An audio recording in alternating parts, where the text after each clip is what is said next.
Narito tayo ngayon upang matunghayan ang nakakakilig, napaka-sweet at talaga namang sobrang nagtitrending na love story ni Kuya Arjon at ni Ate Angelica. Sa pagpapatuloy ng ating istorya ay kakaiba naman ng vlog na ito sapagkat magkakaroon ng makeover si Ate Angelica. Umaga pa nga lang noon nung nagkita si Kuya Arjon at si Ate Angelica sapagkat ihahatid at aantayin ni Kuya Arjon si Ate Angelica para sa kanyang makeover. Excited na nga noon si Kuya Arjon sapagkat gusto niyang makita na ma-makeover o mas lalong gumanda si Ate Angelica. Habang patagal ng patagal ay mas nagiging sweet na nga ang dalawa. Talagang nakayakap nga noon o nakakapit si Ate Angelica kay Kuya Arjon.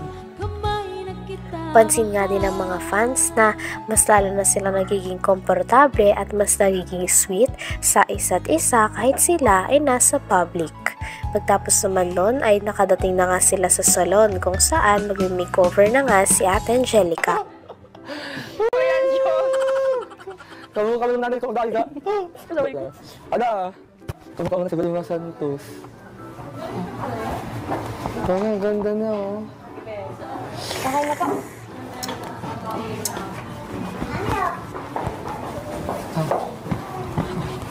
Handa na ako. Ikaw ang ganda niya oh. Ate Owen ha, ang ganda yun oh. Kasing ganda. Dapat pag maganda yan, kasing ganda mo. Grabe, ang ganda ko na ate. Ilang taon ka nang nanonood dati niyan, ng vlog ko? Ha? Ilang taon ka nang nanonood ng vlog ko? Ilang taon? Oo. Ilang taon? Wala pa ka ano. Ah?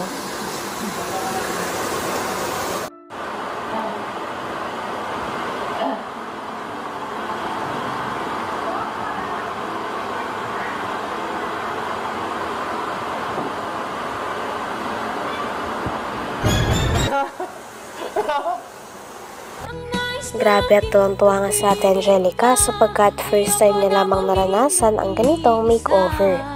Pinapaliguan muna ang kanyang buhok, saka pinatuyo at nilagyan naman ng mga iba't ibang treatment.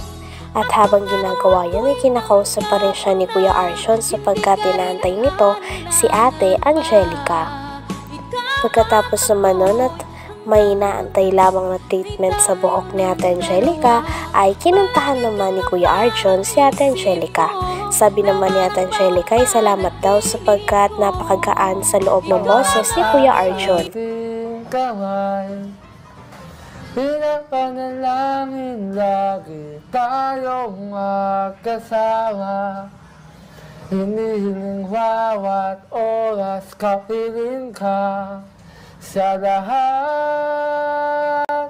ng aking ginagawa, ikaw lamang ang iniisip ko, sinta.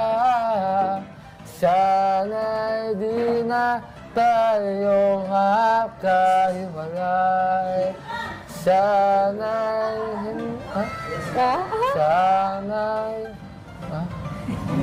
ay kahit kailan ikaw lamang ang aking minamahal. Ikaw lamang ang tangi kong inaasam. Makapiling ka, sana ikaw lang. Ganda nung. Habang buhay, ikaw lamang sila. Wala na akong pawala.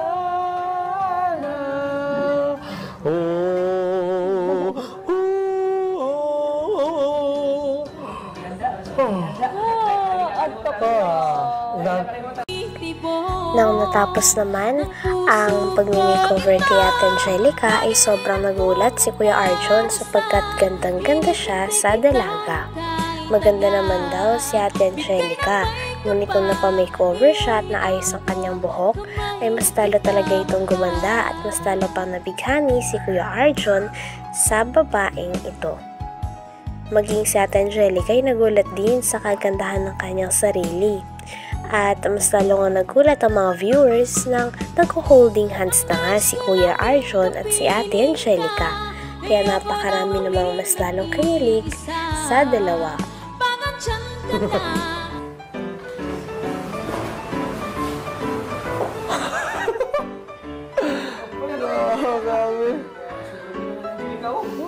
Ganda na ng buhok. Yayaman niya. Layaman na. Ano sabi mo? Kamusta ka? Grabe, ganda mo. Ay. Hindi na wala ito nakatulog. Grabe, dapat pala hindi na ito inaluhan. Kung ganito lang din ang maanasan ko. Grabe, natulala ako sa agandahan mo. Oo. Seryoso nga. Natulala ako sa ganda mo, tapos kakaganda mo gawin na kahit na ilang oras, kahit 3 oras ako naghintay gawin. So, pero ayos naman, at least, ano naman diba, worth it naman yung ano ng kalabasan. Thank you. Wow, ang ganda niya. Oh! Tara kayo na. Kaya maswerte ka naman. Empoy ng kalinga.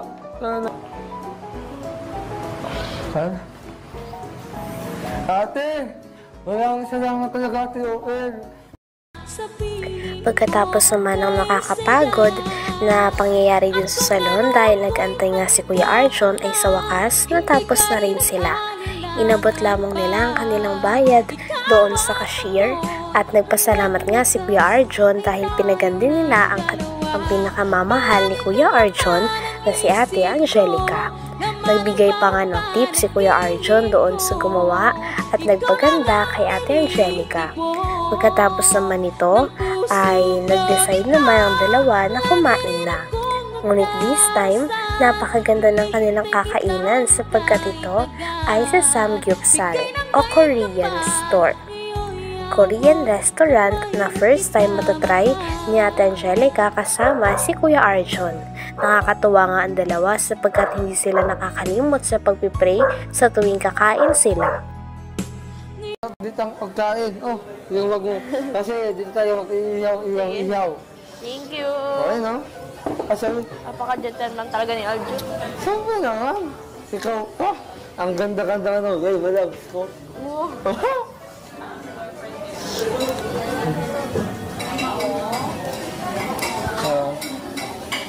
So ano, handaan na? Handa na ako mag-bookback, charot. Ito, sana umaubos ko po. Sana umaubos ko ulit ang pagkain dito. Ano, kanina nagugutom ka ngayon, Oo. papakainin ka ni ko tatang marami. Kaya nga eh. Kaya iwan natin. Bawal mag-take out. Oo, baka mag-take out. Ito ang gagawin, di ba? Bago tayo kumain, Free. Oo, okay. So ano, handaan na? Panginoon, nakauwi sa lahat. Kaya salamat po sa inihandog ng pagkain. At sana maubos po namin ito ng ayapa. Medyo kasi nakakadami. Pero alam kong kaya nito. At Grabe at tuwang-tuwa nga si Ate Angelica sapagkat first time niya lamang daw makakakain dito. Kaya todo pasalamat siya kay Kuya Arjon at kay Kalingap Tata. Si Ate Angelica din ay masasabi nating sobrang sipag talaga sapagkat hanggang doon sa Korean restaurant na Samgyeopsal ay talagang siya ang nag-aasikaso kay Kalingap Tata, lalong-lalo na kay Kuya Arjon.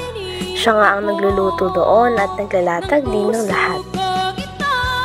Sobrang nabusog nga si Kuya Arjon at si Ate Angelica kaya todo ang kanilang pasasalamat kay Kalingap Tata. Sa huli ay binigay din ni Kalingap Tata ang mga pera para na nagpapaabot kay Ate Angelica pantulong sa kanyang mama at sa kanyang pamilya. Sa huli ay natapos ang araw ngayon na napakasaya ni Kuya Arjon at ni Ate Angelica. Hanggang dito na lamang muna ang ating nakakakilig, napaka-sweet at talaga namang nagtitrending na love story. Maraming salamat sa inyong panonood. Hanggang sa muli. Bye!